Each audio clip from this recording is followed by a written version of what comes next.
प्यारे क्षेत्रवासियों,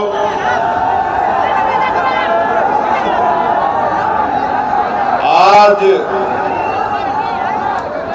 इस ऐतिहासिक कार्यक्रम को सफल बनाने के लिए जो प्यार, आशीर्वाद और भविष्य में मदद का आश्वासन लेकर आप यहां आए हैं, मैं इसके लिए आपका दिल की गहराइयों से बहुत बहुत धन्यवाद करता हूं। प्यारे मेरे परिवार के लोगों, यहाँ उपस्थित नौजवान साथियों, बड़े बुजुर्गों, प्यारे भाइयों, माताओं, बहनों, प्यारी बच्चियों, मैं आपका प्यार देख के दिल से इस बात का इजहार करता हूं कि कन्नौज के कपूरवा मैदान में, कपूरपुर जो छिबरा मऊ में है, ये जो ऐतिहासिक कार्यक्रम आपने किया है, इसकी गूंज लखनऊ तक तो जाएगी, लेकिन दिल्ली वालों को भी इसका एहसास शाम तक हो जाएगा। मैं अपनी बात को शुरू करने से पहले बहुजन समाज में जन्मे सभी संतों, गुरुओं और महान पुरुषों को नमन करता हूं।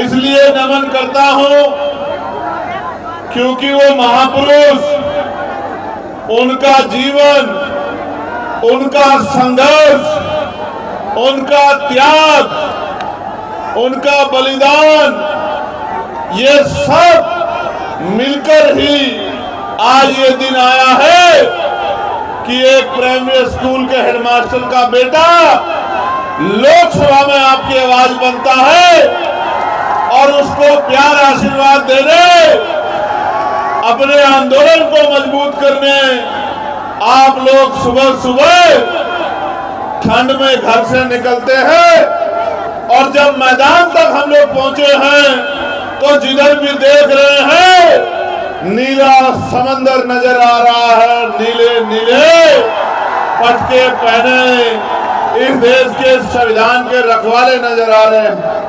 प्यारे साथियों, मैं धन्यवाद दूंगा भाई सुनील कुमार चित्तौड़ जी को, पूर्व विधायक नसीम अहमद जी को, माननीय यशपाल मौर्य जी को, राम गोपाल जी को, शिव प्रकाश विश्वकर्मा जी को, उनके अलावा अगर कोई छूट गया हो, चक साहब और तमाम हमारे साथी, अगर कोई छूट गया हो तो मेरे में ही अपने आप को खोज लेना।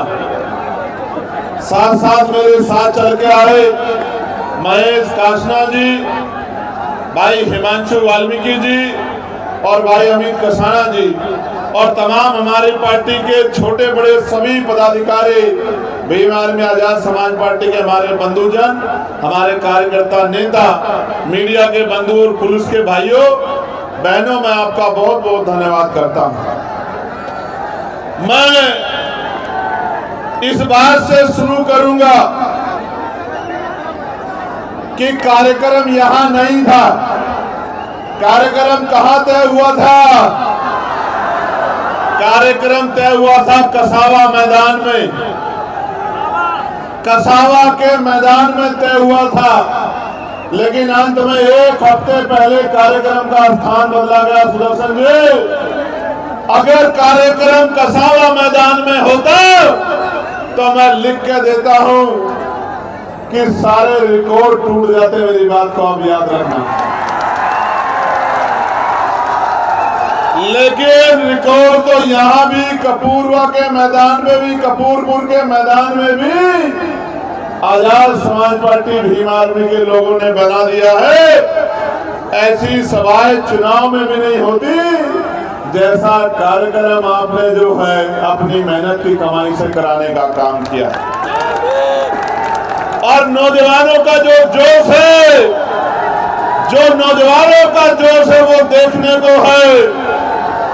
कैसे कैसे एक एक रुपया जोड़ के कैसे कैसे अपने काम से छुट्टी लेके आज ये बड़ा जन सैलाब यहाँ पहुंचा और कहते हैं कि संघर्षों के साय में घनघोर जवानी पलती है और इतिहास उधर झुक जाता है जिस और जवानी चलती है।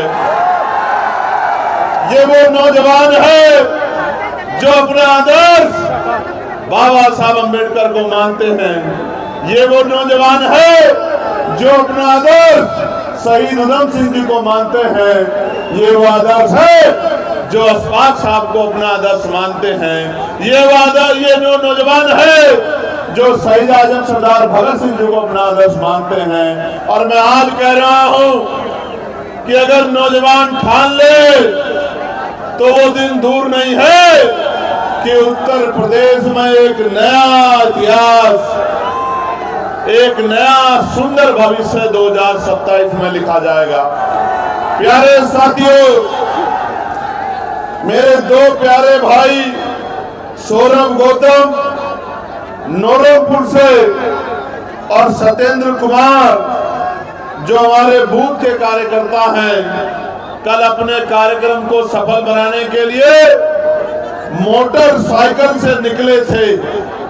रास्ते में दुर्घटना के शिकार हुए और बड़े तकलीफ के साथ कहना पड़ रहा है कि भाई सौरभ गौतम हमारे बीच में नहीं रहे। सड़क दुर्घटना में वो हमें छोड़कर चले गए और सत्येंद्र कुमार घायल हैं। मैं कुदरत से प्रार्थना करता हूं कि भाई सौरभ जी के परिवार को ये दुख सहने की शक्ति दें और संभल दें। बहुत जल्द मैं उनके परिवार से मिलने उनके गांव में जरूर जाऊंगा। इस बात का भी मैं आप लोगों को बहुत जिम्मेदारी से घोषणा करके कह रहा हूं। और भाई सत्येंद्र जी जो घायल हैं उनके लिए भी प्रार्थना करता हूं कि वो जल्दी स्वस्थ हो जाएं। प्यारे साथियों, बंटू कठेरिया हमारे एक बहुत प्यारे साथी यहाँ रहते थे, बहुत मेहनती कार्यकर्ता थे। कुछ दिनों पहले वो भी हमें जो है छोड़कर चले गए थे। मैं उनके परिवार के बीच में पहुंचा था और मैं आशा उम्मीद करता हूं कि इन बलिदानों से हमारे कार्यकर्ता निराश हताश नहीं होंगे, बल्कि इन बलिदानों को सच्ची श्रद्धांजलि देने के लिए और ज्यादा मेहनत करने का काम करेंगे। भाई सौरभ की, भाई सत्येंद्र की, भाई बंटू की जिम्मेदारियों को भी अपने कंधों पर उठाने का काम करेंगे और उनके काम को, उनके सपने को कि उत्तर प्रदेश में आजाद समाज पार्टी राजकाज में आए और गरीबों के दुख तकलीफों को दूर करे, इस काम को तेजी से करने में हम सब लोगों की मदद कराएंगे, ऐसा मेरा विश्वास है।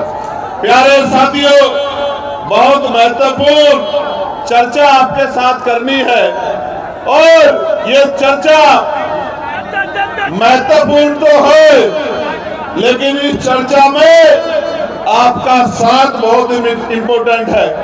ये जो नौजवान इस तरफ खड़े हैं, मैं आपको ये आग्रह करना चाहता हूं कि जगह नहीं है, आपको अपने आप ही जगह बनानी पड़ेगी। और अगर आप जगह बना लोगे तो जो सुंदर कार्यक्रम आपने कराया है, ये सुंदर कार्यक्रम और सफल हो जाएगा। ये जो साथी यहाँ खड़े हैं, आपकी वजह से पीछे वालों को देखने में बड़ी परेशानी हो रही है। अगर आप अपने कार्यक्रम को नहीं संभालोगे तो कैसे सफल होगा, आप मुझे बताओ। मैं आपको 1 मिनट का समय देता हूं कि आप जो खड़े हैं अपने अपने स्थानों को बैठ जाएं, जिससे आराम से इस कार्यक्रम में अपनी बात हम लोग रखें और आपकी बात दूर तक जाए। जो न दिखाना चाहे उसकी भी मजबूरी हो जाए कि वो आपकी ताकत को दिखाने का काम करे, और जो दिखाना चाहे उसका तो हम लोग धन्यवाद करेंगे ही। ये जो बीच में साथी है इनको मदद थोड़ी सी करानी पड़ेगी, अगर ये नहीं कराएंगे तो बेकार हो जाएगा पूरा कार्यक्रम। थोड़ी सी व्यवस्था आप लोग नीचे बैठ के करा दो तो फिर आसान हो जाए। मैं मानता हूं कि आपके आगे सारे मैदान छोटे हैं, मैं इस बात को मानता हूं। कोई मैदान दे दिया जाए, वो मैदान आप सुबह निकलते ही उसको पूरे को मैदान को भर दोगे अपनी ताकत से, ये मैं मानता। लेकिन मेरा आग्रह है कि अगर आप बैठ जाओगे तो फिर आसानी हो जाएगी देखने में कि कहां तक हमारे लोग मेरी बात को सुन रहे हैं, कहां तक आवाज जा रही है। जरा एक बार बता देना, जहां तक आवाज जा रही है जरा हाथ उठा के एक बार आवाज बता देना मुझे। बस ये कुछ गैर जिम्मेदारी कर रहे हैं नौजवान, बाकी तो सब मान गए हैं। यहाँ कुछ गैर जिम्मेदार नौजवान हैं। आपका फोटो मैंने देख लिया, लेकिन अब आप बैठ जाओ, वरना मैं मानूंगा कि आप बहुत जिम्मेदार साथी नहीं हो। फिर मैं इस बात को मानूंगा, फिर मैं मानूंगा कि आप अपने फर्ज को अदा नहीं कर रहे हो। आप तो दुश्मन की मदद जैसा काम कर रहे हो। जो दुश्मन चाहता है, हमारे विरोधी लोग चाहते हैं, वही काम आप कर रहे हो। फिर मुझे ऐसा लगेगा। बैठ जाओ जल्दी से, बैठ जाओ जल्दी से, बैठ जाओ। बहुत अच्छे, ये तो इधर वालों ने तो बहुत अच्छा कर दिया। इधर वाले थोड़े से रह गए, वहां कुछ नौजवान हैं, कुछ जिम्मेदार साथी उधर वाले भी कर रहे हैं गड़बड़। ये गड़बड़ करने के लिए तो विरोधी बहुत है। आप लोगों के कंधे में तो जिम्मेदारी है संविधान बचाने की, है या नहीं है बताओ। तो जो लोग संविधान से प्यार करते हैं वो बैठ जाओ, वो एक भी आदमी खड़ा नहीं होना चाहिए, जहां जगह मिले बैठ जाओ। और जो संविधान को नहीं मानता वो खड़ा रहो, उसको मैं मानूंगा कि वो संविधान से प्रेम करने वाला नहीं। अब तो कुछ दिखाई दिया है बहुत पीछे तक का, बस ये बीच वाले थोड़ा सा व्यवस्था करा देंगे तो ठीक हो जाएगा। हाँ, ये जो बीच वाले साथी है, बस ये थोड़ी सी व्यवस्था अगर करा दें तो ठीक हो जाएगा। बहुत धन्यवाद प्यारे साथियों। अब आप मेरी बात पे गौर करें। जब आप मेरी बात को सुनोगे और उस बात को लेके घर घर तक, दरवाजे दरवाजे तक, अपने बूथ तक, अपने सेक्टर तक, विधानसभा तक, अपने जिले में, अपने मंडल में जब आप जाओगे और जब आप जाके इस बात को रोकोगे, मैं गारंटी से कहता हूं कि किसी के अंदर हिम्मत नहीं कि इस जन सैलाब का मुकाबला कर पाएगा। मेरी बात को आप याद रखना। प्यारे साथियों, इस देश में आज जो देश बना है वो देश जैसा हमेशा नहीं था। इस देश में लंबे समय तक कई बार बाहरी आक्रमणकारियों ने इस देश में राजकाज करने का काम किया है, और राजकाज करने की वजह से उनकी पॉलिसियों के आधार पे, उनकी नीतियों के आधार पे कई बार इस देश को गुलामी की बेड़ियों में जकड़ने का इतिहास रहा। आज समय आ गया है कि हम इतिहास को पढ़ें, इतिहास से सीख लें और अपने वर्तमान को मजबूत बनाएं और अपने भविष्य को इनकलाबी बनाकर रख दें, अपने भविष्य को मजबूत कर दें। प्यारे साथियों, इस देश में लोकतंत्र पहले नहीं था, और जब तक लोकतंत्र नहीं था, गरीब, किसान, कमजोर, नौजवान, दलित, पिछड़े, आदिवासी और तमाम तरह के कमजोर वर्गों के लोगों को मुख्य धारा में आने का मौका नहीं मिलता था। प्यारे साथियों, इस देश में अगर बाबा साहब अम्बेडकर, राष्ट्रपिता ज्योतिबा फूले, छत्रपति साहूजी महाराज, टीवी पेरियार रामास्वामी नायकर, पेरियार लड़ई यादव, बाबू जगदेव प्रसाद कुशवाहा, जननायक कपूरी ठाकुर, मामला रामसु वर्मा, चौधरी महाराज सिंह भारती, सर छोटू राम, चौधरी चरण सिंह जी, मान्यवर दीना भाना वाल्मीकि जी और मेरे गुरु मान्यवर काशीराम जैसे बहादुर योद्धा पैदा ना होते तो ये हक वंचित समाज आजादी तो होती लेकिन सांस नहीं ले पाता अपनी आजादी के साथ। प्यारे साथियों, बाबू सिंह दयाल चौरसिया, परमानंद लोधी जी, संत रामप्रिय प्रजापति जी, तमाम महापुरुषों ने अपने जीवन का एक एक मिनट इसी बात के लिए निछावर कर दिया। अपने बच्चे कुर्बान कर दिए, अपनी जवानी कुर्बान कर दी, अपना सुख चैन कुर्बान कर दिया, और इस बात के इस नारे के साथ कि अगर मैं अपने और अपने बच्चों की परवाह करूंगा तो फिर मेरे समाज का, बहुजन समाज का क्या होगा, मेरे करोड़ों बच्चों का क्या होगा।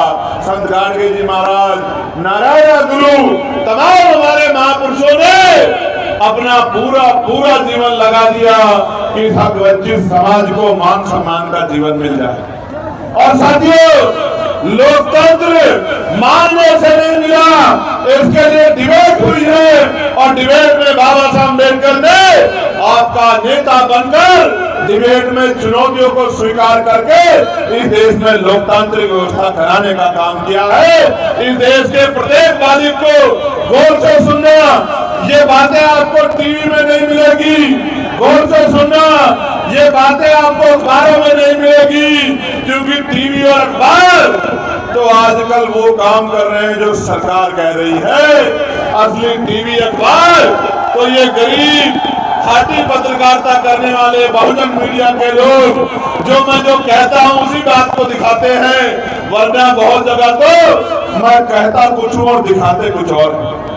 प्यारे साथियों, गौर से सुनो, बड़े बुजुर्ग बड़ी संख्या में यहाँ बैठे हैं, आज वो अपना आशीर्वाद देने मुझे देखने और सुनने आए हैं। मैं उनको बताना चाहता हूँ, इस देश में 1919 से पहले कोई भी SC ST OBC का आदमी वोटिंग राइट नहीं रखता था।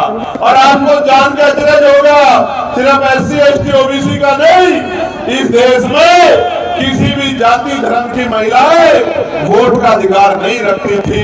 फिर इस देश में सवाल खड़े हुए, मॉन्टेगो चेमस्फोर्ड सुधार समिति बनी। सुधार समिति के सामने कई विषय रखे गए कि नए वोटर को शामिल किया जाए। नए वोटर कौन? वो जो लगान देते हैं, वो जो बहुत पढ़े लिखे हैं, वो जो बहुत पैसे वाले हैं, वो जो बहुत बड़े उद्योगपति हैं, वो जो राजा महाराजाओं के परिवार से आते हैं। और कुल मिला के 1919 से पहले 3% लोग वोट करते थे। कितने % लोग? जोर से बताओ, आवाज जानी चाहिए कन्नौज तक, नहीं लखनऊ तक नहीं जा रही है, जोर से बताओ पहले कितने % लोग? 3% लोग। फिर जब ये मॉन्टेगो चेमस्फोर्ड सुधार समिति ने नए प्रयोग किए तो 15% लोगों को वोट का अधिकार मिला। मैं बहुत जिम्मेदार से कह रहा हूं, जिन महिलाओं को नहीं पता कि बाबा साहब ने क्या दिया है, मैं उन महिलाओं को, अपनी बहनों को, तमाम जाति धर्मों की बहनों को कहना चाहता हूं कि अगर बाबा साहब अम्बेडकर ना होते तो इस देश में प्रधान से लेकर प्रधानमंत्री, राष्ट्रपति, महिला कभी नहीं बन पाती। मैं चैलेंज करके ऐलान करके कहता हूं, आओ डिबेट करो जिसको जानकारी नहीं। तो बाबा साहब अम्बेडकर ने क्या किया? बाबा साहब अम्बेडकर ने ये किया कि 1928 में उन्होंने बहिष्कार धिक्कारनी सभा के जरिए एक ज्ञापन दिया।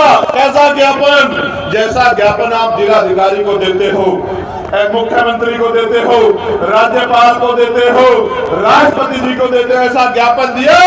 और उसमें कहा कि एक ऐसा लोकतंत्र है जिसमें गरीब, दबे कुचले, महिलाएं, दलित, पिछड़े, आदिवासी, अल्पसंख्यक वोट ही नहीं कर सकते। और जो वोट ही नहीं कर सकता वो चुनाव कैसे लड़ सकता? इसी बात को समझ लो भाई। अगर आप में से कोई वोटर नहीं है तो क्या वो भारत का कोई भी चुनाव लड़ सकता है?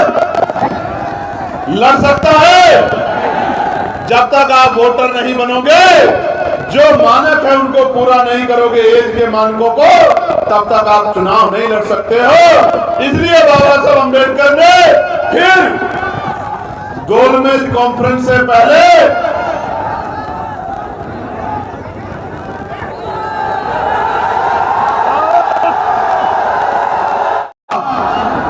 कौन आया? Simon commission. साइमन कमीशन कौन था? साइमन कमीशन एक कमीशन था, एक कमेटी थी जो दलित, पिछड़ों, आदिवासियों के हालात जानने के लिए भारत आई। और जब साइमन कमीशन भारत आया और वो यहाँ से रिपोर्ट बनाकर लेके गया, उस रिपोर्ट के आधार पर गोलमेज कॉन्फ्रेंस हुई और 3 बार गोलमेज कॉन्फ्रेंस में बाबा साहब अम्बेडकर आपको अधिकार दिलाने के लिए लड़ते रहे और बाबा साहब अम्बेडकर की सिफारिशों के कारण इस देश में कमजोर वर्गों को भी वोट का अधिकार मिला।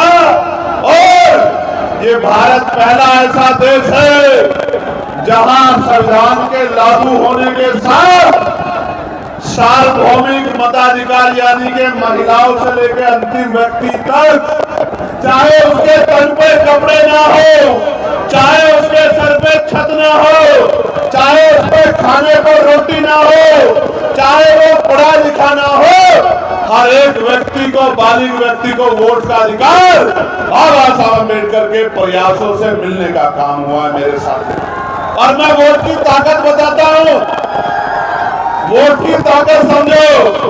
अगर ये वोट का अधिकार नहीं होता तो ये जो बड़े बड़े कुर्ते वाले, बड़ी बड़ी गाड़ियों वाले, बड़े बड़े धन्ना सेठ आपकी गलियों में आते हैं चुनाव के समय, आपके पैर पकड़ते हैं, आपके पैर छूते हैं, आपके घर का खाना खाते हैं, आपसे भाईचारा निभाते हैं, आपके घर में कुर्सियों पर बैठ के कहते हैं कि माँ मेरे सिर पे हाथ रख दो, चाची, भाभी, बुआ, ताई, दादी मेरे सर पे हाथ रख दो। ये जो महलों वाले लोग आज आपके बीच आते हैं तो ये इस वोट की वजह से आते हैं। जिस दिन वोट का अधिकार चला गया, आप मर जाना, आप गल जाना, आप सड़ जाना, आप भूखे रह जाना, एक अमीर आपकी गली में नहीं आएगा। मेरी बात को आप याद रखना। एक वोट के रूप में हथियार, स्वाभिमान सम्मान का जीवन दिलाने के लिए हथियार बाबा साहब अम्बेडकर हमको दिलाते गए हैं। इसलिए बाबा साहब ने किसी की जमीन नहीं छीनी, बाबा साहब ने किसी का घर नहीं छीना, बाबा साहब ने किसी के रुपए नहीं छीने। अगर आज भी इस देश में बाबा साहब अम्बेडकर की प्रतिमाएं तोड़ी जाती हैं, आज भी इस देश में फूले साहू की प्रतिमाएं तोड़ी जाती हैं, आज भी इस देश में बाबा साहब अम्बेडकर को अपमानित करने की कोशिश की जाती है, उसका एकमात्र कारण ये है कि बाबा साहब अपने बच्चों को नौकरी नहीं लगाते गए, अपने करोड़ों बच्चों को इज्जत से जीने का अधिकार संविधान में दिलाते गए। इस कारण बाबा साहब अम्बेडकर का विरोध किया जाता है। प्यारे साथियों, ये थोड़े से लोग पूरे कार्यक्रम को डिस्टर्ब कर रहे हैं। मैं चेतावनी के साथ इनको कहना चाहता हूं कि अगर ये मेरे लोग हैं तो अपनी जगहों पर बैठें, वरना मैं मानूंगा कि ये मेरे लोग नहीं है और फिर मैं ये मानूंगा कि जो लोग मेरे नहीं है वो इस कार्यक्रम को खराब करने के लिए यहाँ आए। ये जो इस पूरी पंक्ति में लोग हैं, इनकी वजह से पूरा कार्यक्रम डिस्टर्ब हो रहा है, ये स्वीकार नहीं किया जा सकता है। मैं पुलिस प्रशासन के भाइयों से आग्रह करूंगा कि इनको बिठवाइए, इनकी वजह से यहाँ से लेके वहां तक डिस्टर्ब हो रहा। बैठिए आप लोग, बैठिए, मजाक समझ रहे हैं आप लोग। कार्यकर्ताओं ने एक एक पैसा जुटा इस कार्यक्रम को सफल बनाने के लिए, आप चंद मुट्ठी में लोग डिस्टर्ब करेंगे इसको, क्यों कर रहे हैं ऐसा? इनको बिठाइए, पुलिस के लोग इनको बिठाइए, बिठाइए नहीं, वरना मैं मानूंगा कि आप भी शामिल हो गए, जानबूझ के करवा रहे हैं। पुलिस का काम है व्यवस्था देखना।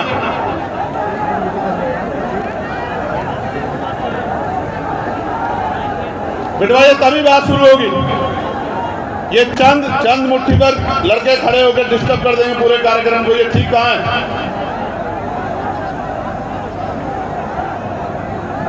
ऐसे जोशीले नौजवान ये अच्छे तो हैं, लेकिन ये नौजवान अगर सिर्फ नारे लगाते रहे तो इस देश में बहुत कुछ मिट जाएगा। मेरी बात को आप याद रखना, बहुत कुछ मिट जाएगा और आप लोग हाथ पे हाथ धर के बैठे रहोगे, कुछ नहीं कर पाओगे। भीड़ कभी राज नहीं करती है, भेड़ कभी राज नहीं करती है, राज योद्धा करते हैं। योद्धा बनना पड़ेगा, ज्ञान हासिल करना पड़ेगा और अपने अंदर अनुशासन पैदा करना पड़ेगा। जब तक अनुशासन पैदा नहीं होगा कोई लड़ाई नहीं जीत पाओगे। लड़ाई तो बहुत दूर की बात है, अपनी शिक्षा भी प्राप्त नहीं कर पाओगे। ऐसे आए हो और ऐसे ही चले जाओगे, कुछ नहीं कर पाओगे, समाज की मदद नहीं कर पाओगे, प्रदेश देश की मदद नहीं कर पाओगे। इसको बिठा, नीली टी शर्ट वालों को पकड़ के बिठा इसका कान, अगर ऐसे नहीं बैठ रहा है तो।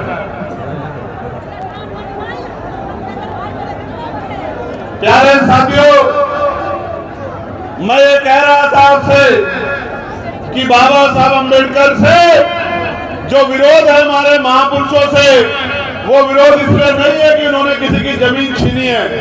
उन्होंने आपको स्वाभिमान सम्मान का जीवन दिलाने का प्रयास किया है, इसलिए कुछ लोग इस देश में उनका विरोध करते हैं। और कुछ लोग इसी वजह से कि आप उनको मानते हैं, कुछ लोग इसी वजह से, मात्र इसी वजह से उनका सम्मान करने का दिखावा भी करते हैं। उनका सम्मान वही करता है जो उनके विचारों पे चलता है, जो उनके विचारों के खिलाफ चलता है। ना वो उनका सम्मान करता है, ना वो आपका अपना है। वो तो आपसे वोट की लालसा रखता है, इसीलिए वो बाबा साहब की बात करता है। वरना यहाँ वो भी लोग राजनीति कर रहे हैं जिन्होंने बाबा साहब अम्बेडकर के नाम पे बने स्मारकों को रातों रात बदलने का काम किया था। उन स्मारकों पे उनकी पट्टिकाओं को बदलने का काम किया था। मान्यवर काशीराम साहब के नाम पे बने मेडिकल कॉलेजों का नाम बदलने का काम किया था। राष्ट्रपिता ज्योतिबा फुले के नाम पे बने जिलों के नाम बदलने का काम किया था। गुरु रविदास जी के नाम पे बने जिलों का नाम बदलने का काम किया था। और जब प्रमोशन में रिजर्वेशन के लिए कर्मचारी लड़ रहा था, तो प्रमोशन में कर्मचारियों को खून के आंसू दिलाने वाले लोग भी आज आपके हितैषी होने की बात कर रहे हैं। आपको समझना पड़ेगा, आपको समझदारी दिखानी पड़ेगी।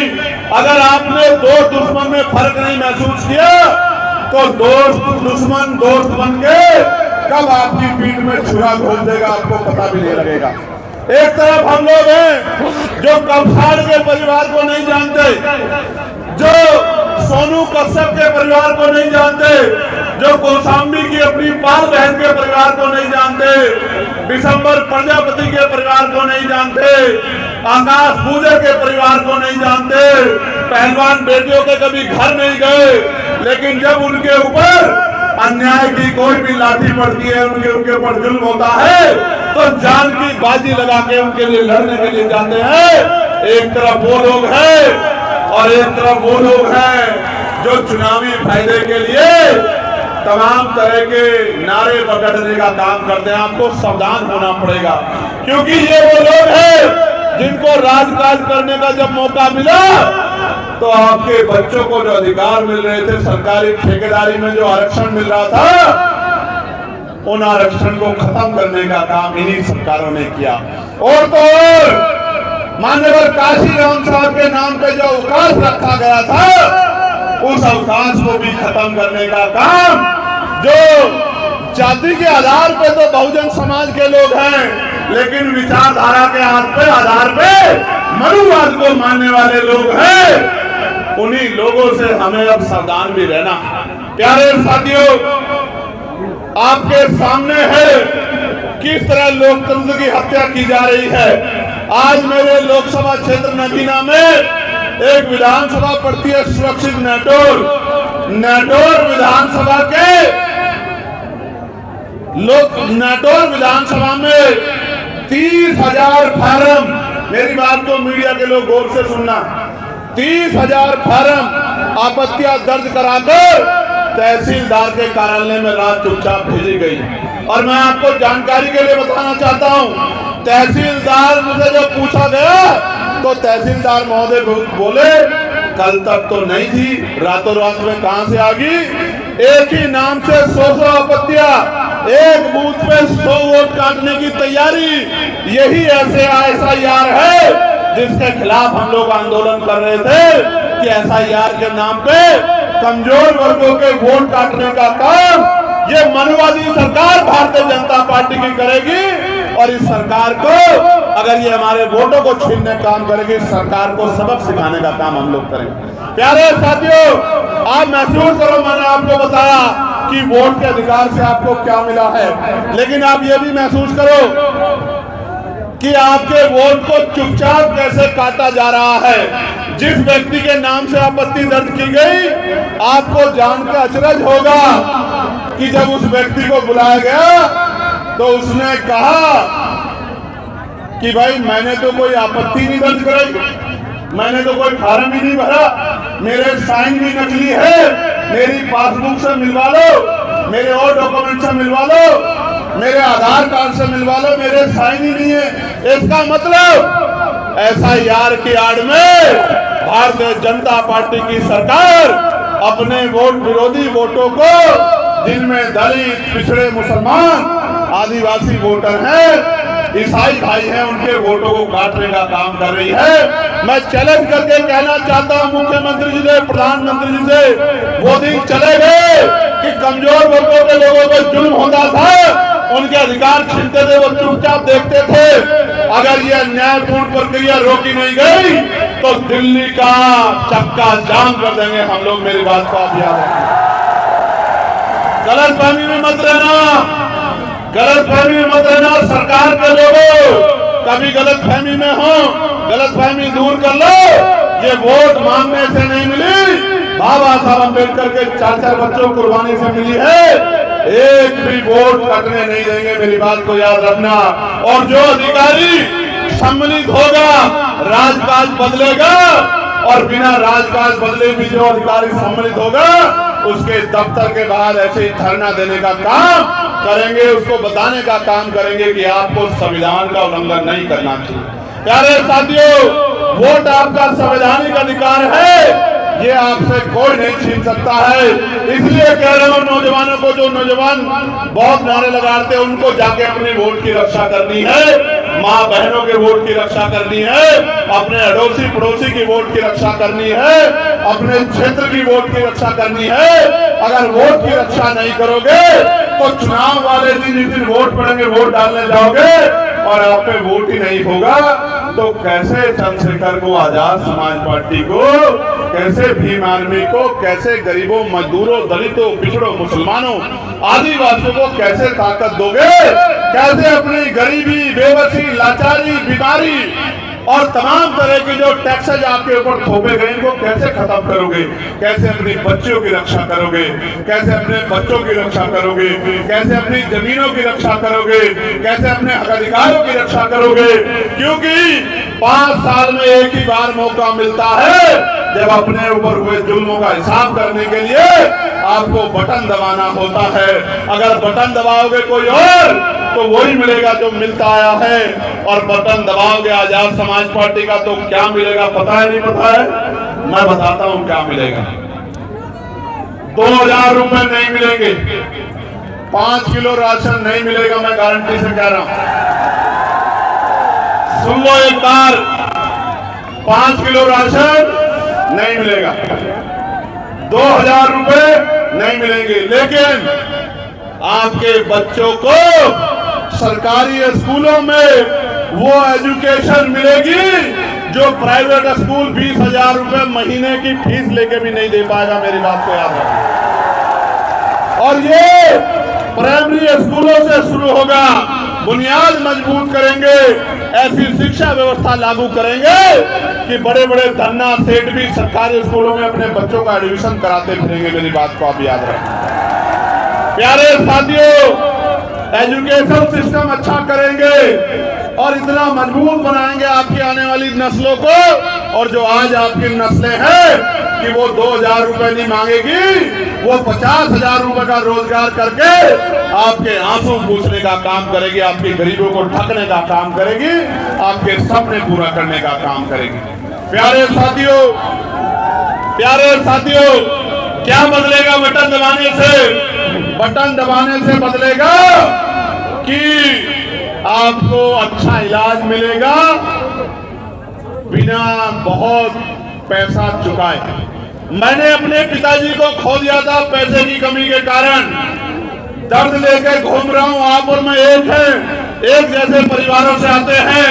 मेरे पास पॉलिटिकल पावर होती उस समय, मेरे पास पैसा होता, तो आज मेरे पिताजी घर में बैठ के मेरे इस कार्यक्रम को देख रहे होते और अपने दिल से मुझे आशीर्वाद दुआ दे रहे होते। लेकिन इस बड़े सिस्टम ने, इस लूटमारी ने एक बेटे से उनके हीरो को, उनके पिता को छीन लिया।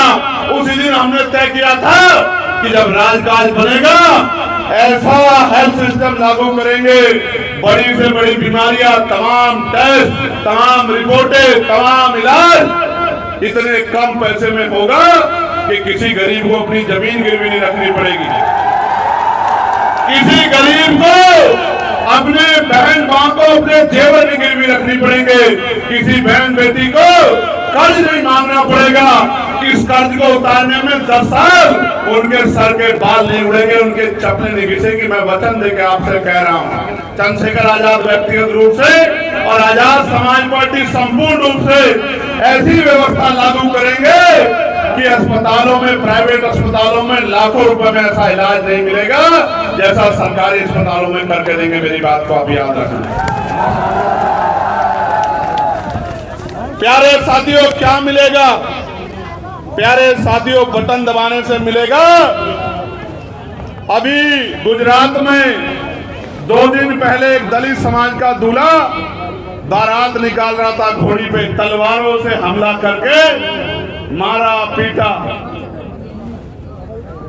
यहां उत्तराखंड में दीपक नाम का हमारा साथी, मेरी परसों उससे बात हुई, वो गुंडागर्दी को रोकने के लिए आगे आया तो पुलिस ने दबाव बना के झूठा मुकदमा उसी के खिलाफ करा दिया। गरीबों को जो जमीनें मिली थी उन जमीनों पे भूमाफियाओं ने कब्जा कर लिया। कब साड़ में आपकी बच्ची को दरिंदे उठा ले गए, उसकी बहादुर शेरनी मां ने रोकने का काम किया तो फरसे से उसको काट कर मार दिया। सोनू कश्यप मेरे भाई को, सोनू कश्यप को जिंदा जला दिया, चंद पैसों के लिए जिंदा जला दिया। और जब मैं मिलने गया पुलिस की बाड़ लगा के मुझे रोकने का काम किया। अगर बांग्लादेश में एक दलित की जान जाती है तो सब रोते हैं, मुझे तो तकलीफ होती है, मैं रोता हूं। मैं तो सरकार से आवाज उठा कहता हूं कि न्याय दिलाओ, लेकिन जब यहां दलितों, पिछड़ों, आदिवासियों का दमन होता है तो कोई नहीं बोलता। एनसीआरबी का डाटा कहता है कि लाखों महिलाओं से रेप हत्या होती है। किसकी माएं हैं वो, किसकी बहनें हैं वो, किसकी बच्चियां हैं वो? मैं कह रहा हूं बटन दबाने से मिलेगा कि किसी गुंडे की हिम्मत नहीं होगी किसी गरीब की बच्ची की तरफ आंख उठा के देख ले। मेरी बात को आप याद रखें। और अगर कोई गुंडागर्दी कर देगा तो पुलिस के भाइयों से कहेंगे कि इस गुंडे को ऐसा सबक सिखाओ कि दोबारा कोई गुंडागर्दी की सोच भी अपने दिमाग में ना रहे। प्यारे साथियों, क्या मिलेगा बटन दबाने से? क्या बात जाके बतानी है गांव में? बटन दबाने से मिलेगा कि पढ़े लिखे नौजवानों को रोजगार मिलेगा, उनको किसी के आगे हाथ नहीं फैलाना पड़ेगा। मेरी बात को आप याद रखना। क्या मिलेगा बटन दबाने से? बटन दबाने से प्राइवेट सेक्टर में 98% प्राइवेट सेक्टर में आरक्षण व्यवस्था लागू होगी। SC ST OBC के बच्चों को रिजर्वेशन जो है 98% प्राइवेट सेक्टर में मिलने का काम होगा। क्या मिलेगा बटन दबाने से? क्या मिलेगा? उद्योग धंधे लगेंगे आपके क्षेत्रों में और आपको 10 किलोमीटर के अंदर रोजगार मिलने का काम होगा।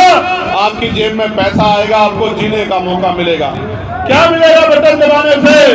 बटन दबाने से मिलेगा कि अपने महापुरुषों के जयंती के कार्यक्रम को, अपने महापुरुषों के धार्मिक उत्सव के कार्यक्रम को मनाने के लिए गली गली, चौराहे चौराहे धक्के नहीं खाने पड़ेंगे। अधिकारी बुला के परमिशन देगा और कार्यक्रम को सफल बनाएगा सुरक्षित रूप से।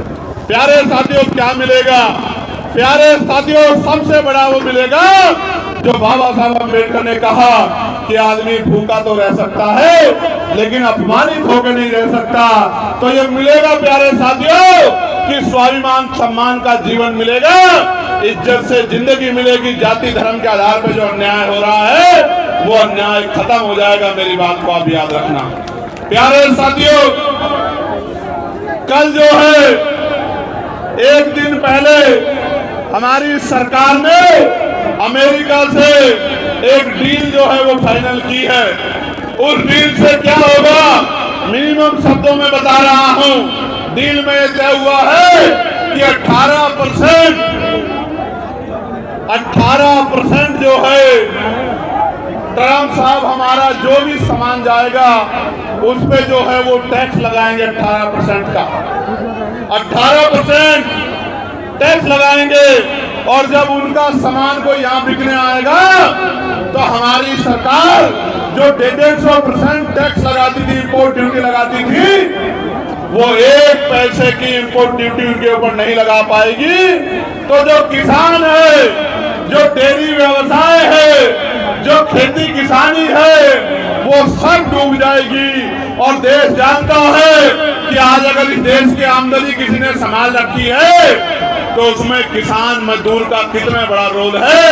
किसान मजदूर को मिटाने के लिए ये सरकार इस डील को कर रही है। प्यारे साथियों, के लिए उनके व्यक्तिगत हितों के लिए देश को दांव पे नहीं लगाया जा सकता। आज हमारी सरकार ने, जो केंद्र की सरकार है, देश हित को दांव पे लगाया है, देश को बेचने की कोशिश की है। मैं ये बात आपको इसलिए बता रहा हूं कि जब उनके लोग आएंगे वो आपको धर्म के आधार पे, जाति के आधार पे आपकी वोट को मांगने का काम करेंगे। लेकिन 12 साल की सरकार 12 ऐसे काम नहीं कर पाई जिन पे 12 कामों पे ये कह सके कि हमने गरीबों के आंसू पोंछने का काम किया है। प्यारे साथियों, आपके सामने यूजीसी का बहुत बड़ा मामला है या नहीं है, बताओ।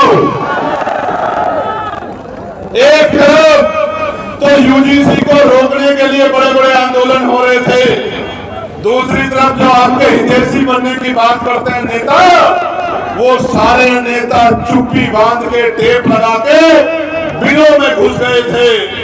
जिसे वोट के नफे नुकसान की फिक्र नहीं थी वो आजाद समाज पार्टी भीम आर्मी थी, जो ये कह रही थी कि आप तो काल्पनिक विषयों पे डर रहे हैं कि कल ऐसा हो जाएगा। हर साल हमारे तो लगभग 72 बच्चे जो हैं उनकी जान जा रही है, सुसाइड करके संस्थानिक हत्या हो रही है। हम कब तक अपने बच्चों को मरने देंगे? एक अकेली पार्टी आजाद समाज पार्टी, एक अकेला संगठन भीम आर्मी और एक आपका मात्र नेता चंद्रशेखर आजाद, पार्लियामेंट हो या सड़क हो या फिर मीडिया के सामने सीना ठोक कर खड़ा था, ये कह रहा था कि हम अपने बच्चों की हत्याएं नहीं होने देंगे, हम यूजीसी को लागू करा कर रहेंगे। और अभी जब माननीय सर्वोच्च न्यायपालिका ने उस पर रोक लगाई है तो 11 तारीख को हमने प्रोटेस्ट रखा है दिल्ली के जंतर मंतर पे कि हम सरकार को बताएंगे कि इतनी आसानी से आपको बच के निकलने का मौका नहीं देंगे। सरकार को कोर्ट में मजबूत पैरवी करनी पड़ेगी और हमारे बच्चों को की जो हत्याएं हो रही हैं, संस्थानिक हत्याएं, उनको रोकना पड़ेगा। प्यारे साथियों, अभी न्यायपालिका ने 2 आदेश दिए। न्यायपालिका उत्तर प्रदेश इलाहाबाद हाईकोर्ट ने, एक उन्होंने ये कहा है कि भाई पुलिस को स्टेट बनने का अधिकार नहीं है, पुलिस को न्याय करने का अधिकार नहीं है, न्याय की जिम्मेदारी न्यायपालिका पे है। तो उन्होंने कहा है कि झूठी जबरन मुठभेड़ में लोगों को गोलियां मारना बंद करो। मैं गारंटी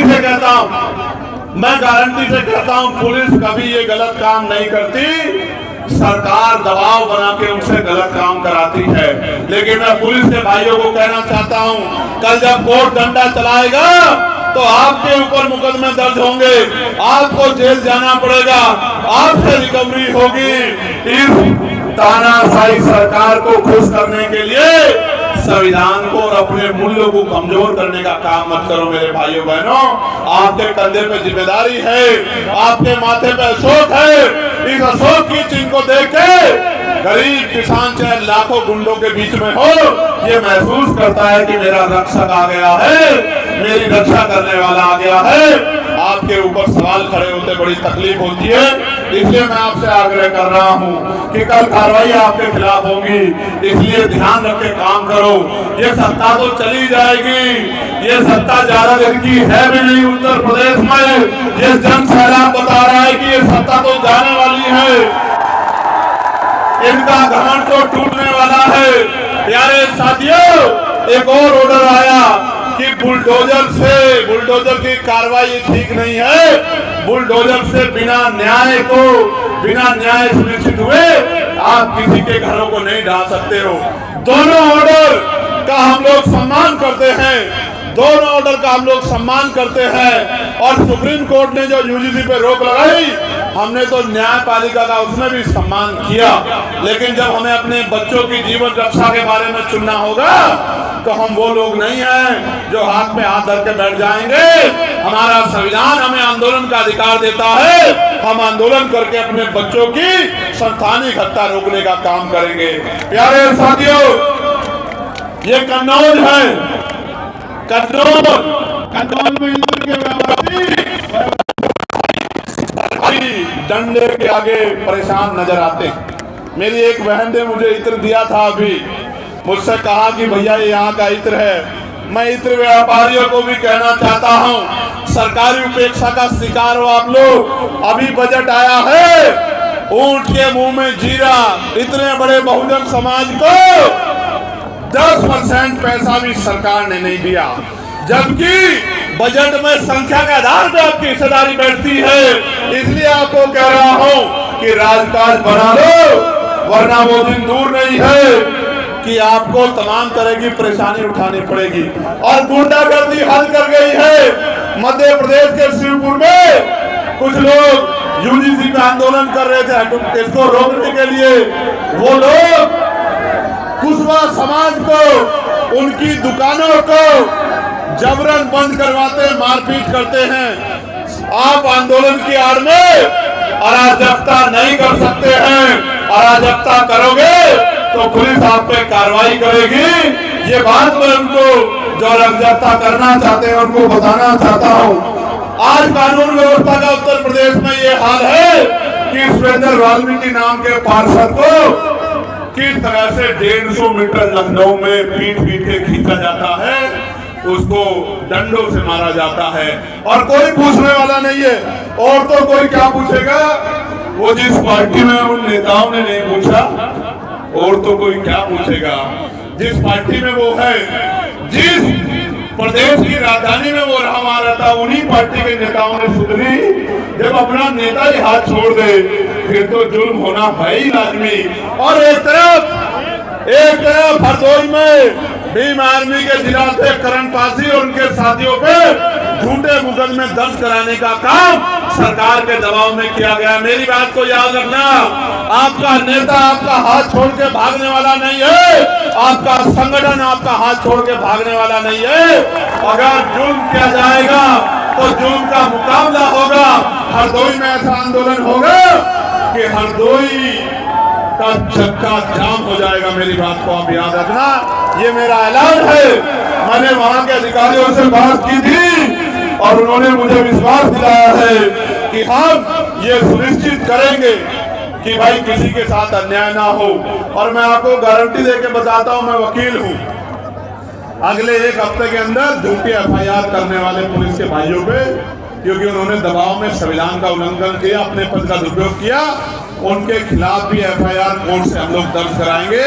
उसकी तैयारी भी हमने कल रात ही कर ली थी। एक हफ्ते में आप पढ़ लेना कि झूठे मुकदमे सरकार को खुश करने वाले लोगों पे कार्रवाई हुई, उनके ऊपर मुकदमा दर्ज हुआ, वो जेल में जाएंगे। मेरी बात को आप याद रखना।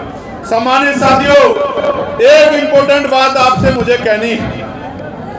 आज लोकतंत्र की हत्या कैसे की जा रही है, आप देखिए कैसे कि चुनाव से पहले कोई लाडली बहन योजना के नाम पे, कोई मां बहन योजना के नाम पे, किसी और योजना के नाम पे पैसे देके लोगों की वोट को खरीदने का काम किया जाता है। और जिन महापुरुषों को हम लोग मानते हैं, उन महापुरुषों ने कहा है कि वोट का अधिकार बिकने के लिए नहीं मिला, वोट का अधिकार गुलामी से मुक्ति के लिए मिला है। और उन्होंने ये भी कहा कि वोट को बेचना नहीं है, वोट को जिम्मेदार आदमी को सौंपना है। वोट को बेचने का मतलब है बहन बेटी को बेचना। इसलिए मैं आपको कहना चाहता हूं, मैं पैसा गरीबों को मिले इसके खिलाफ नहीं हूं, बिल्कुल खिलाफ नहीं हूं। मैं तो चाहता हूं गरीबों को पैसा मिले, मैं तो चाहता हूं महिलाओं को सशक्त किया जाए, लेकिन चुनाव से पहले ही क्यों पूरे 5 साल सरकार हर महीने गरीब परिवारों को हजारों क्या लाखों रुपए दे, पूंजीपतियों को जो पैसा लुटाया जाता है वो गरीब परिवारों को दे, मैं उसका समर्थन करूंगा। लेकिन चुनाव के समय 2-3 महीने पहले वोट को खरीदने के लिए, आपकी वोट को खरीदने के लिए पैसा दिया जाता। आप समझो, आज आपकी वोट को खरीदेंगे 20-30 हजार रुपए में, अगले 5 साल आपके बच्चों को जुर्म जाति अन्याय प्रचार सहना पड़ेगा। आप समझो, इसलिए आपसे कह रहा हूं कि अगर ये इतने हितैषी है तो 5 साल की योजना लागू करें और चुनाव के बाद में उन योजनाओं को जारी रखें। प्यारे साथियों, नौजवानों से कहना चाहता हूं, नौजवानों से यहां से जब घर जाओ तो चैन से मत बैठना, एक एक घर घर जाना, जो बातें मैंने मंच से कही है इनको घर घर तक पहुंचाना, अपने संगठन को मजबूत करना, वोट की ताकत को बताना, वोट की ताकत से जो बदलाव होगा वो बताना, एक एक घर घर जाके माओ बहनों को, बड़े बुजुर्गों को तैयार करना और आजाद समाज पार्टी को ताकतवर बनाना। प्यारे साथियों, पार्लियामेंट में मैंने न्यूनतम वेतन जो है, जो मिलता है उसमें वृद्धि, उसके लिए आवाज उठाई। प्यारे साथियों, पुलिस के भाइयों को 8 घंटे की ड्यूटी मिले, सप्ताह में 1 दिन छुट्टी मिले, वेतन विसंगतियां दूर हो, बॉर्डर स्कीम खत्म हो, इसकी मांग उठाई। पीआरटी होमगार्ड जवानों के लिए वेतन वृद्धि की मांग उठाई, सुविधा मिले की मांग उठाई। आशा आंगनबाड़ी बहनों को, भोजन माताओं को, पंचायत सहायकों को, रोजगार सेवकों को अच्छा वेतन मिले, इसकी आवाज उठाई। किसान की आमदनी बढ़े, इसकी आवाज उठाई। नौजवानों को अच्छी शिक्षा मिले, इसकी आवाज उठाई। और अभी तो एक सांसद है आपका, जब आपके सांसदों की संख्या बढ़ जाएगी, मैं गारंटी से कहता हूं कि ये सारी मांगे लागू होगी। पुलिस के भाइयों को भी मदद होगी, पीआरडी के जवानों को भी मदद होगी, आशा आंगनबाड़ी बहनों को भी मदद होगी, भोजन माताओं को, पंचायत सहायकों को, रोजगार सेवकों को भी मदद होगी। इसलिए आपको करना क्या है, आपको यहाँ से जाना, घर पहुंचना है, फिर घर से निकलना है, एक एक घर के जाकर मेरी बात को समझाने का काम करना है। जब आप मेरी बात को समझाने का काम करोगे फिर बदलाव होगा। करोगे नहीं करोगे बताओ? दोनों हाथ लगे बताओ, वो जो वहां ऊंचे पे खड़े हैं और ये जो 2 लोग पेड़ पे चढ़े हुए इस वजह से कि मैं इनका नाम लूं, और ये पेड़ भी इतना मजबूत नहीं है। देखो, देख रहे हो पेड़, ये पेड़ नहीं है, और देखो जान की बाजी लगा रहे हैं। इन्होंने देख लिया कि मैं लेता रहता हूं कि कौन कहां चढ़ा हुआ है, तो ये पेड़ पे चढ़ गए। लेकिन मैं कहना चाहता हूं कि पेड़ पे चढ़ने से काम नहीं चलेगा, मेहनत करने से काम आगे बढ़ेगा, मेहनत करने से ताकत बढ़ेगी। प्यारे साथियों, दक्ष यादव प्रत्याशी है हमारे स्नातक एमएलसी के आगरा जो जोन है उसके, मैं दक्ष यादव जी के लिए आपसे प्रार्थना करता हूं कि इनकी मदद करके इनको जिताने का काम करना, स्नातक एमएलसी चुनाव में इनको वोट देने का काम करना। और अब मैं आपसे आग्रह करूंगा कि आप यथासंभव जगह लेके अपने स्थान पर खड़े हो जाएं, अपने अपने स्थान पर खड़े हो जाएं।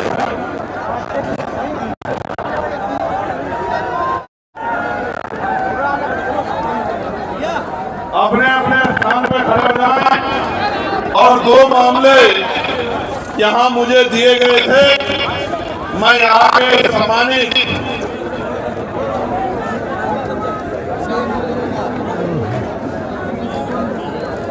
यहाँ 2 एप्लीकेशन मेरे पास हैं और ये थाना है किसनी।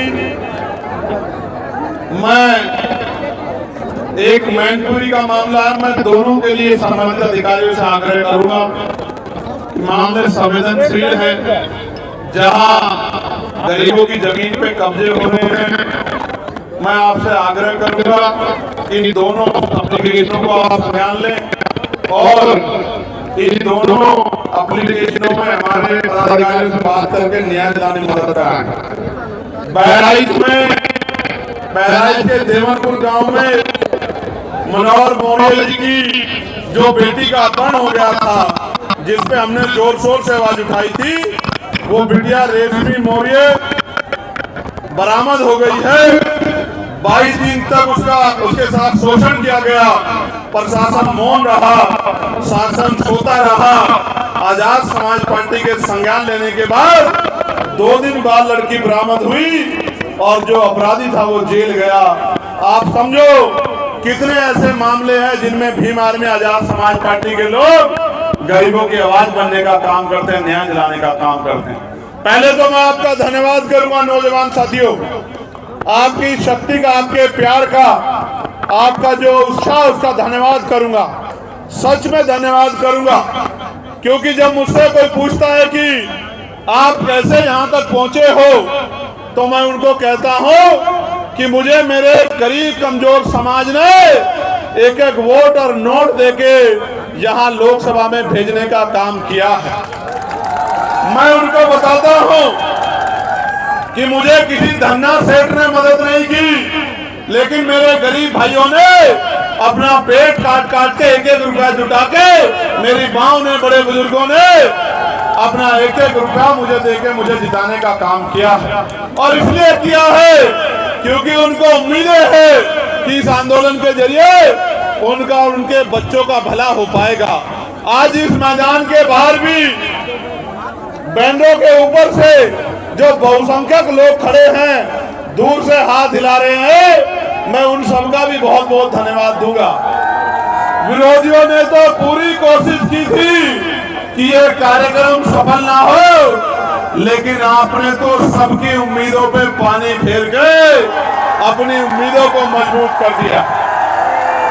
प्यारे साथियों, मैं आपको कहना चाहता हूं, ऐसे मुट्ठी बंद करो, ऐसे हर एक आदमी मुट्ठी बंद करे, हर एक आदमी मुट्ठी बंद करे और अपने मन में आंखें बंद करके संकल्प ले, आंखें बंद करके, मुट्ठी बंद करके आंखें भी बंद करें और संकल्प ले कि ये गुलामी की जिंदगी ज्यादा दिन तक हम लोग नहीं जिएंगे।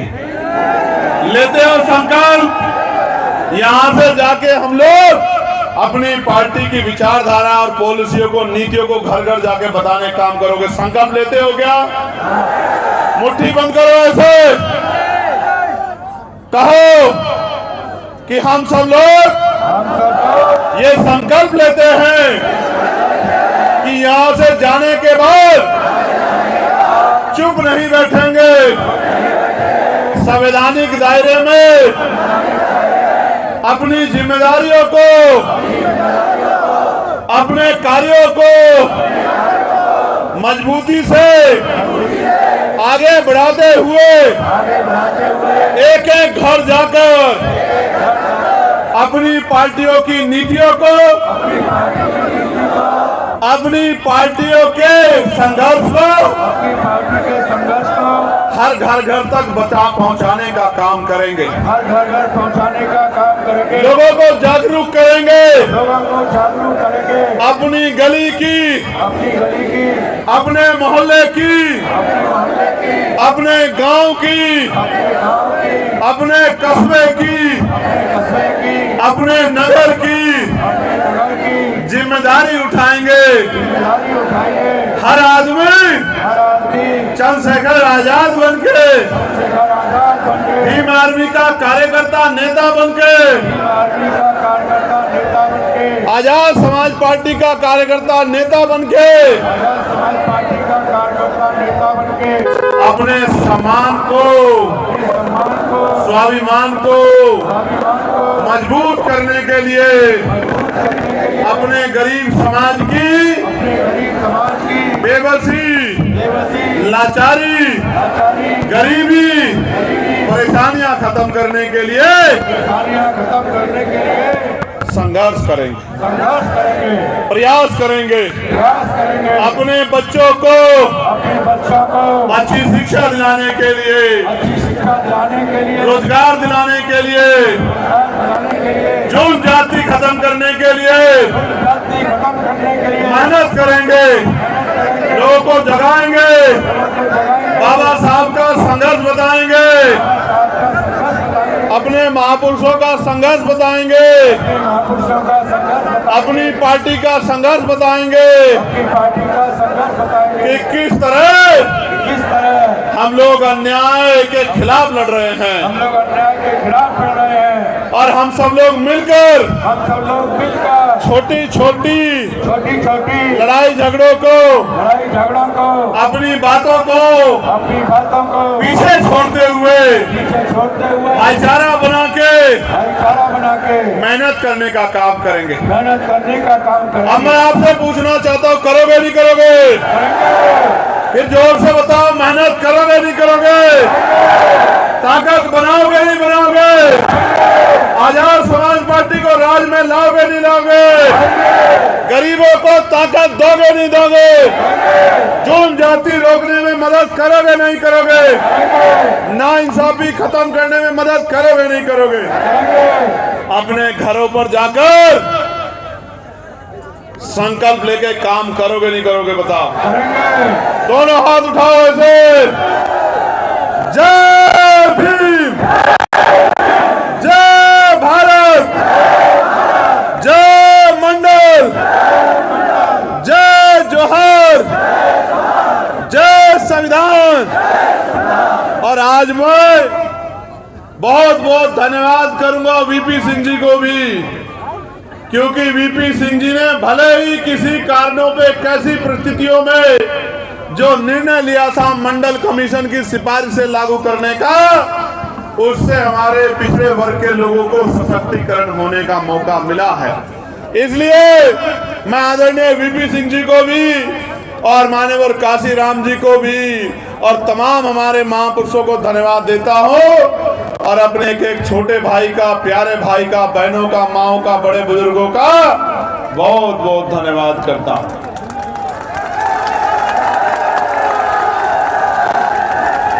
बताओ, प्यार कम तो नहीं होगा? किसी की बातों में तो नहीं आओगे? अपनी लड़ाई को कमजोर तो नहीं करोगे? धोखा तो नहीं खाओगे? वोट किसे जाएगा? अपने साथ 10-10 लोगों को तैयार करोगे नहीं करोगे? पक्का बताओ। मैं बहुत बहुत धन्यवाद देता हूं उनको भी, जिन्होंने अपनी मेहनत की कमाई से एक एक पैसा जुटा के इस कार्यक्रम को सफल बनाने का काम किया है। अपनी पार्टी के इस क्षेत्र के जिम्मेदार लोगों के तमाम नेताओं को, कार्यकर्ताओं को, पदाधिकारियों को, सबको मैं बहुत बहुत धन्यवाद देता हूं, क्योंकि उनकी मेहनत से ही ये दिन संभव हो पाया। बहुत बहुत धन्यवाद। मैं ये कहना चाहता हूं, मैदान ही तो छीन लोगे, क्या दिल से भी निकाल पाओगे? क्या मैदान ही तो छीन लोगे, क्या चंद्रशेखर आजाद का प्यार कम कर पाओगे? क्या कर सकती है क्या सरकार? कम कर सकता है क्या कोई? पक्का मेहनत करोगे ना? वचन दो, जोर से वचन दो। अगर मेहनत करोगे तो मैं भी आपको वचन देता हूं, मेरी बात को गौर से सुनो, रिकॉर्ड करो। जब तक लहू का आखिरी कतरा रहेगा इस शरीर में, जब तक सांस चलेगी, आपके हक अधिकारों के लिए संघर्ष जारी रहेगा। मेरी बात को आप याद रखना। जब तक सांस में सांस रहेगी, आपके मान सम्मान से समझौता नहीं होगा। और अगर दलितों, पिछड़ों, मुसलमानों, आदिवासियों, बौद्धिस्टों, ईसाइयों पे, अन्य धार्मिक अल्पसंख्यकों पर अन्याय होगा, तो फिर जान की बाजी लगा के लड़ा जाएगा। मेरी बात को आप याद रखें। बहुत बहुत धन्यवाद। जय भीम। आवाज कम आ रही है। जय भीम, जय भारत, जय मंडल, जय जोहर, भारतीय संविधान जिंदाबाद, हमारी पुलिस जिंदाबाद, हमारे अर्धसैनिक बल जिंदाबाद, हमारी सेना जिंदाबाद।